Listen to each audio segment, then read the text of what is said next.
Hi again, I'm Kristen Stewart, the Natalie L. Claus Curator of Costume and Textiles at the Valentine. I'm here to talk about my new exhibition, Ain't Misbehavin, 1920s Richmond. In our last video, we looked at the most important new entertainment technology of the 1920s, moving pictures, or movies, as we call them today. We talked about the birth of a new kind of influencer, the movie star. Today, we're going to talk about the influence of teenagers on culture and fashion in the 1920s.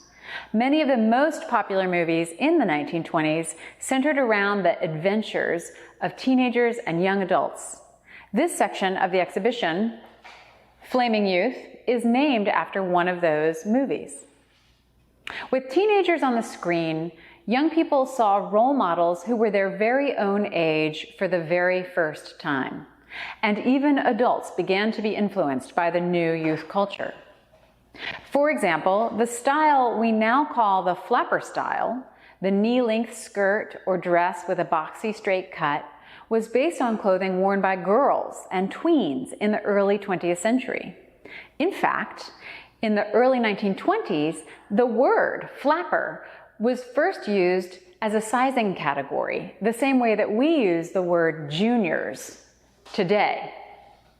By the mid-1920s, however, the meaning of that word had changed. Flapper began to mean the kind of girl who was the heroine of most teenage movies, an adventurous young woman who wanted to live life on her own terms.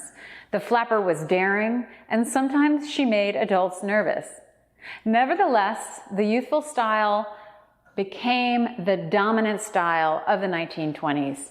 It was the hottest trend among both young and old women who wore a silhouette that got its start in the juniors section.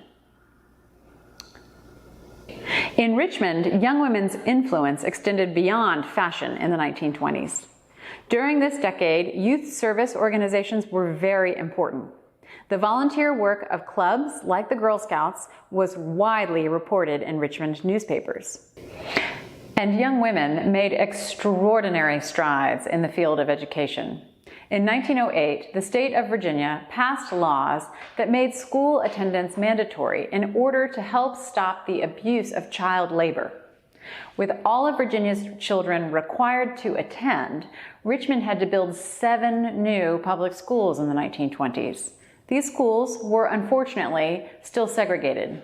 In Richmond, Armstrong High School and Hartshorn Memorial College welcomed young women of color.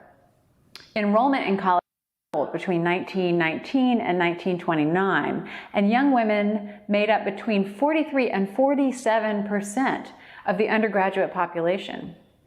More young women with high school or college degrees meant more young women prepared with the tools that they needed to influence their communities. And just like you, these women were ready to raise their voices and be the change that they wanted to see in the world.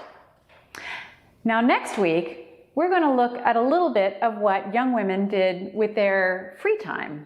We've learned a lot about how hard they were working, and in our next segment, we'll look at how hard they were playing in the 1920s. I'll see you then.